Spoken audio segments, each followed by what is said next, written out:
Selamat pagi, salam sejahtera. Terima kasih karena bersama dengan saya di Nazilin Unity Channel. Hari ini kita digemparkan dengan isu tiada seorang pun ahli parlimen yang hadir dalam persidangan parlimen hari ini.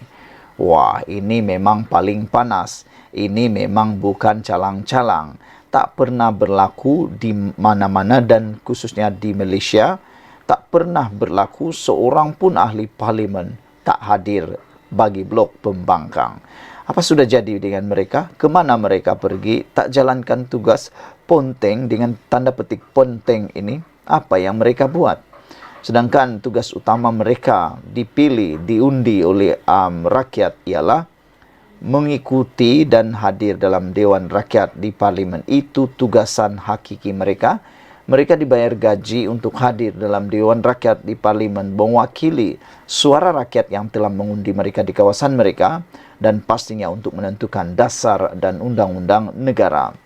Namun disahkan hari ini, tiada seorang pun ahli parlimen pembangkang hadir pada persidangan hari ini.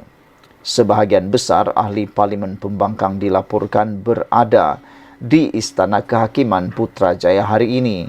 Kalau sebahagian besar ahli parlimen pembangkang dilaporkan berada di Istana Kehakiman, yang selebihnya bakinya pula pergi ke mana? Takkanlah tak boleh hadir satu pun. Putrajaya hari ini hingga menyaksikan kerusi barisan pembangkang di Dewan Rakyat kosong sepenuhnya. Sehubungan itu, Speaker Dewan Rakyat Johari Abdul memberi lebih masa kepada ahli parlimen untuk membangkitkan sebanyak 3 lagi soalan tambahan. Sebenarnya ini satu keuntungan kepada kerajaan di parlimen kerana mereka dapat meneruskan apa yang mereka ingin sampaikan tanpa gangguan langsung. Malah, beberapa soalan yang dibangkitkan oleh ahli parlimen pembangkang juga dilangkau kerana mereka tidak hadir. Maknanya ini satu kerugian kepada ahli parlimen itu dan khususnya juga kepada kawasan parlimen yang diwakili. Kerana soalan-soalan itu tentunya sebagiannya datang daripada rakyat yang ada di kawasan mereka dan mereka nak tahu apa jawapan terhadap persoalan itu. Tapi oleh kerana kegagalan mereka hadir dan ponteng dengan tanda petik ponteng, maka sebab itulah ini mengecewakan ramai pihak. Kerusi barisan ahli parlimen pembangkang pada sesi persidangan pagi ini kosong, tanpa kehadiran mana-mana wakil rakyat pembangkang. Muhammad Isyam Muhammad Isa BN Tampin bangkit, mencela dan memaklumkan kepada speaker bahawa tiada ahli parlimen pembangkang yang hadir. Tan Sri Speaker, bukan ramai tak hadir, seorang pun pembangkang tak ada hadir, kata Muhammad Isyam di Dewan Rakyat. Jimmy Puah daripada PH Tebrau pula berpantun mengenai ketiadaan wakil rakyat pembangkang ketika membangkitkan pertanyaan lisan. Datang parlimen pembangkang tiada, nasib baik menteri ada, soalan nombor 7 katanya berseloroh.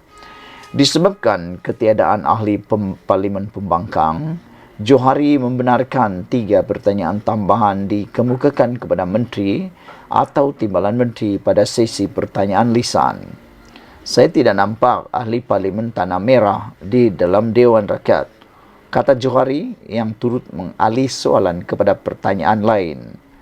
Soalan berkaitan pertanyaan Ahmad Azamzad Mohamed PN Kuala Terengganu, Wan Hassan Muhammad Ramli PN Dungun, Iqmal Hisham Abdul Aziz PN Tanah Merah serta Ali Biju PN Seratok naik pada sesi pertanyaan lisan pagi ini. Ahli parlimen PAS Bersatu tidak hadir ke parlimen hari ini dipercayai menghadiri himpunan di hadapan Istana Kehakiman di Putrajaya pagi tadi. Perhimpunan Anjuran Perikatan Nasional PN itu bagi membantah tindakan 2 individu yang ingin mencabar 20 peruntukan dalam enakmen Kanun Jenayah Syariah 1 Kelantan 2019. 2 minggu lalu, Afnan Hamimi Taib Azamuddin PN Aluseta membangkitkan rasa tidak puas hati apabila menteri gagal hadir tepat masa pada sesi pertanyaan lisan di parlimen. Malah dia meminta Perdana Menteri Anwar Ibrahim serta kabinet memantau kegagalan berkenaan. Sekian dulu untuk kali ini. Jangan lupa tinggalkan komen Anda, tekan butang subscribe. Malaysia kita punya, kita juga sama-sama cintai Malaysiaku. Bye-bye. Selamat petang, salam sejahtera. Terima kasih karena bersama dengan saya di Nazilin Unity Channel. Sejak akhir-akhir ini, kita dikejutkan dengan beberapa gesaan, paksaan supaya Muhyiddin Yassin segera melepaskan jawatan dan letak jawatan. Hal ini disebabkan oleh beberapa kelemahan kepimpinan beliau, kata penganalisis politik, antaranya memperlihatkan betapa beliau tidak dapat mengawal lagi ahli-ahli parlimen dalam Parti Bersatu apabila 4 orang ahli parlimen kini telah pun menyatakan sokongan penuh kepada Anwar Ibrahim. Selain daripada itu, Muhyiddin juga dilihat sudah mula kehilangan rentaknya di dalam dunia politik, terutamanya dalam Perikatan Nasional yang kini baru sebentar tadi kita telah membacakan bahwa Mursyidul Ampas telah menegur Muhyiddin Yassin atas tindakan kenyataan Muhyiddin berkaitan dengan kononnya PAS sudah tepu dalam perkembangan. Hari ini melalui satu lagi cadangan daripada Sabudin.com, apa yang susah sangat, kata beliau. Muhyiddin umum undur diri, licinlah proses peralihan kuasa. Rupa-rupanya mungkin ada masalah dalaman dalam Parti Bersatu yang ramai tak tahu, tapi akhirnya hari ini mungkin kita tahu. Berdepan desakan yang kian meningkat yang mahukan Muhyiddin melepaskan jawatannya, Presiden Bersatu Muhyiddin Yassin yang ternampak semakin sedar tentang realiti. Ahli Parlimen Pagoh itu dilaporkan mengambil maklum dengan gesaan perlunya perubahan dalam kepimpinan parti yang didakwa ada kelompangan dan perlu dibaiki menjelang PRU 16 akan datang. Katanya, apa yang menjadi keutamaan berkaitan perkara tersebut ialah agar peralihan pimpinan Bersatu berjalan dengan lancar jika beliau memutuskan untuk berundur diri.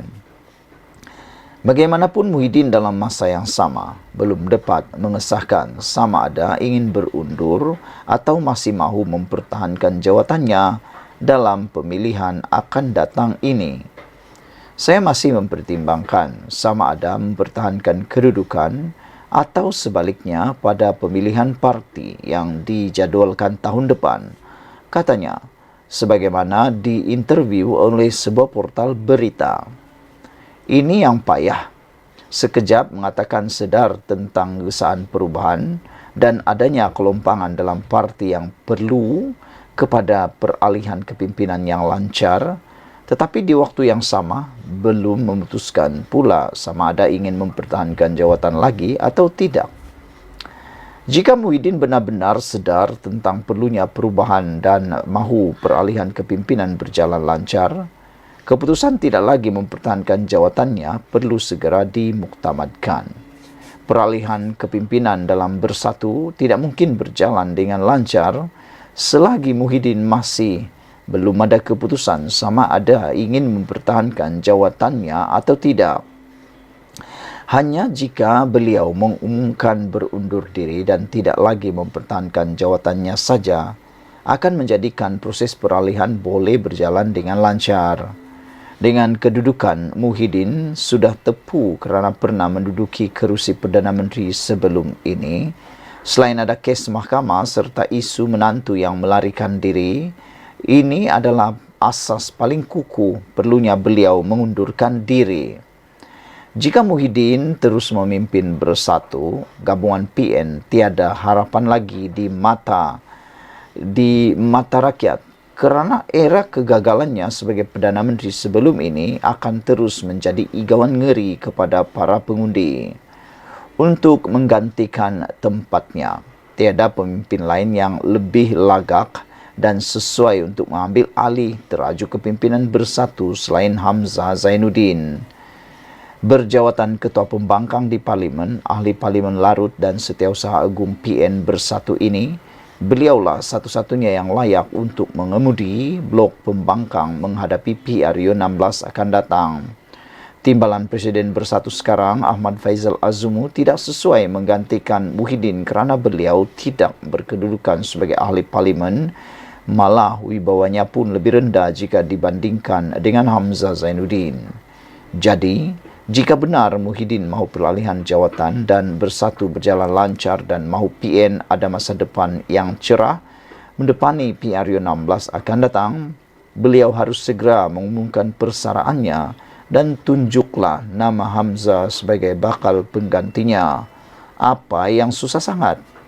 Sekian dulu untuk kali ini. Jangan lupa tinggalkan komen Anda, tekan butang subscribe. Kita jumpa lagi. Bye-bye.